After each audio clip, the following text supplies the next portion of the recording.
A Man in a Mare's World, Chapter 4, Why No Pony Uses the Alicorn Amulet. So good. Scorn stood over the remains of the bloodbath, his expression contorted to pure ecstasy as he saw the corpses that lay before him. They were everywhere, and he knew exactly how he laid them out. The first one to feel his unbridled hunger was the guard after the first one that he'd skewered. He bit into her throat, ripping out her jugular before turning to the next who cloned herself to throw him off. Of course, the Alicorn Amulet was a magical and very powerful artifact, and saw through the clones easily. Scorn had actually punched his fist through the mare's head, taking her brain out when he ripped his arm out of her skull. He bit into it as two others came at his front and back. Having seen the one from behind charging up a magical shot from her horn, Scorn used his wires to send the passage of magic into the other guard, essentially frying her and cooking up her flesh for Scorn to eat. He then tore open her gut and gouged out her intestines, effectively ripping her in half and leaving her legs hanging in a tree. Looking up from his meal, he saw the mare that he used to fry the one he's eating standing there, shocked and appalled by what he was doing. In mere moments, he ripped through them all and devoured them like dishes at a buffet. Scorn questioned why that she was still here, but the hunger of the amulet demanded more live food, and he chased her down before she could even take a step, grabbing her arms and stabbing his wires into her biceps, cutting the tissue inside to allow him to pull off her arms without much trouble. She screamed and bellowed out in agony as he chomped down on her face, making her screaming more horrifying as all that was left under the chunks of meat was a chewed-out skull with no eyes left to contemplate the inevitable gruesome death.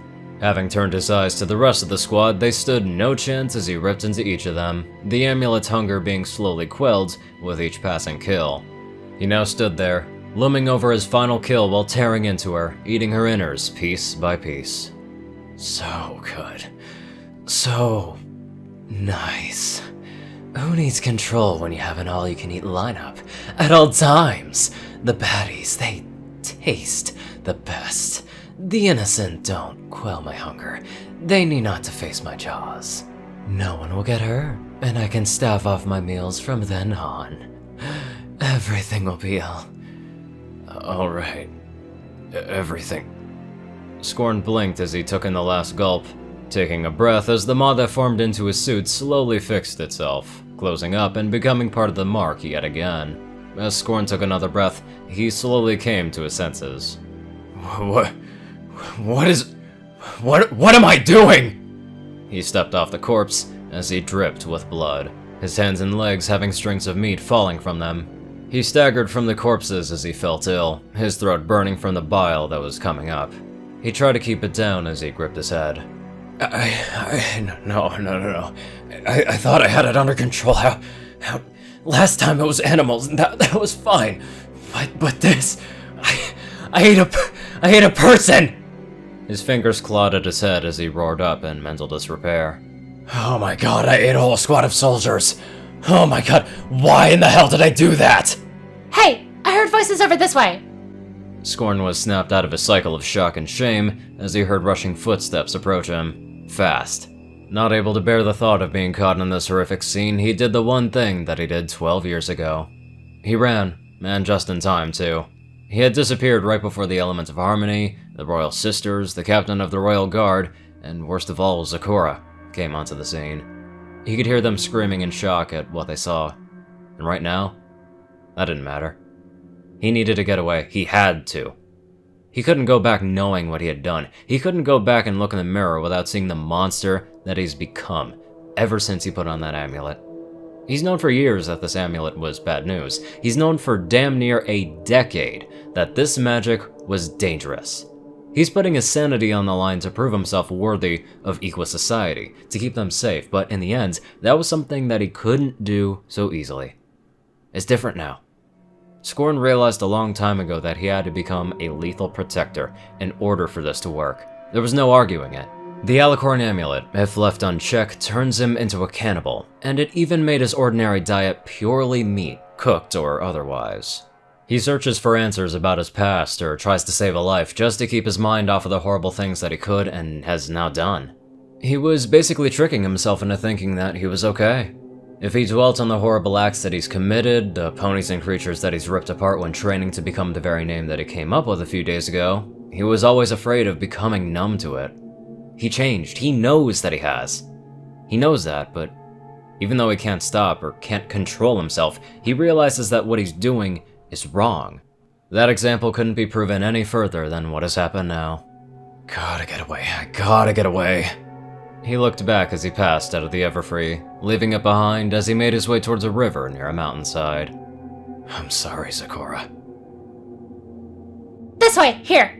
The main six, Zecora, the Royal Sisters, and Ponyville's resident alchemist, Sunset Shimmer, rushed through the Everfree forest, following signatures of a magical disturbance and the screams that could be heard all the way from Ponyville. Zecora had beads of sweat trickling down her fur. She hoped, and she prayed that she was wrong, that what she heard was just the screeching howls of a timberwolf. She wanted so badly to believe that it wasn't him, but as the stench of fresh death drew closer, it was becoming apparent that it was indeed the case. Every pony stopped as they looked back, seeing Twilight had stumbled back from a pair of legs. A literal pair of legs were hanging in the tree by the intestines. Such a sight made every pony pale, including the Royal Sisters. Oh, dear Mother above! Sweet Celestia! Every pony turned to Rainbow Dash as she was floating in front of the rest of the carnage. All the bodies, torn apart and looked to have been eaten?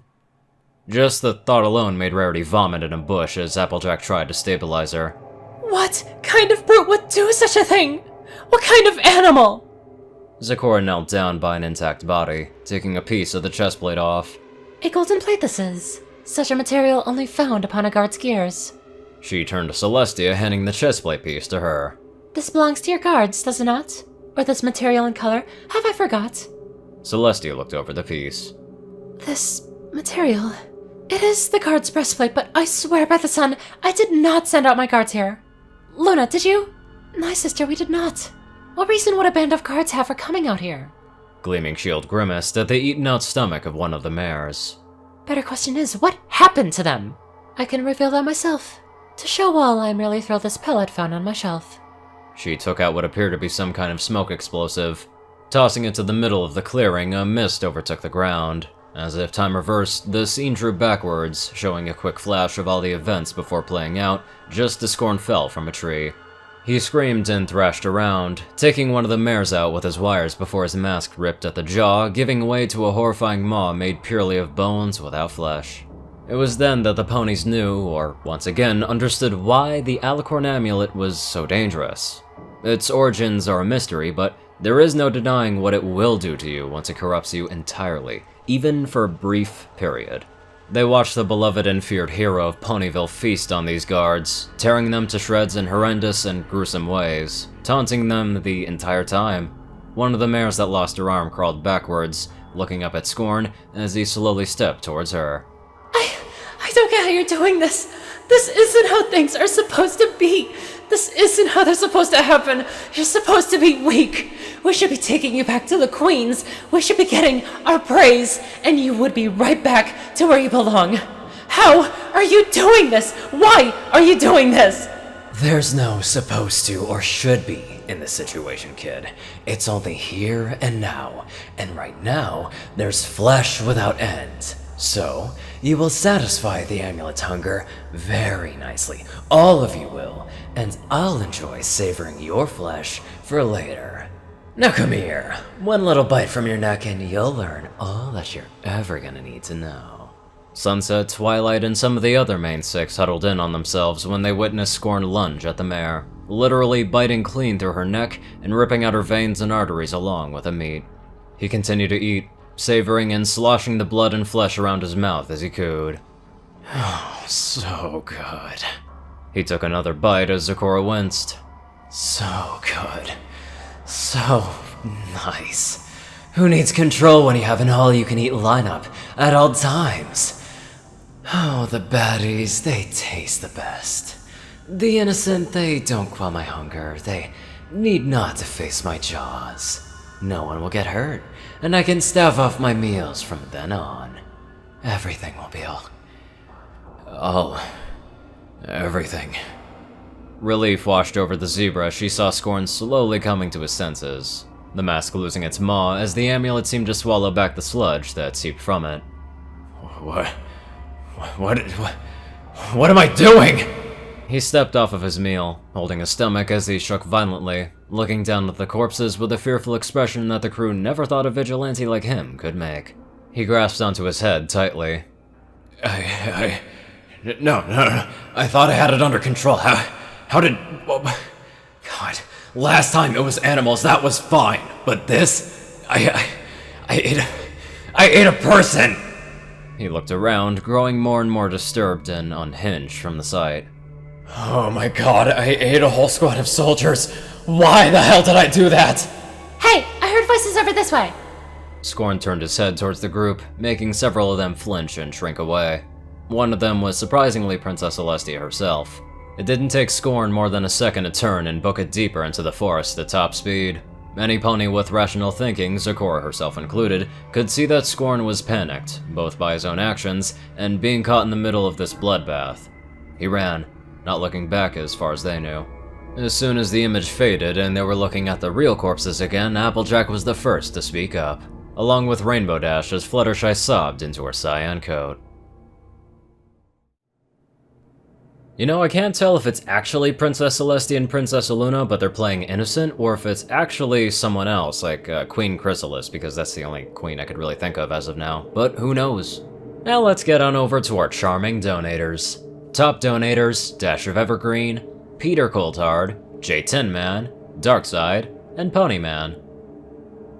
Courier Crucii, Strix, Delta Omega, Runescythe 9852, Dospo, Rhynie Dragonwolf, Hunter Norman, Austin Roland, Secret Moon, Tal Rasha, The Toilet Snake, Sword Brethren Mordred, Cerberus, Goulash Eating Azar, Ronin Wandering, Enderai 63, Starlight Glimmer, Squiddy Boy, David E. Sanchez, Soul Dragon, Gaggy, Trey, Shadow Drake, Joe Piercy, Alex F., Rainbow Dash, Teal K. Anderson, TV Killer, John Becker, Leon Reynolds, Raven Speedster, Zach Rakow, Mr. ECU, and Leslie Prickett.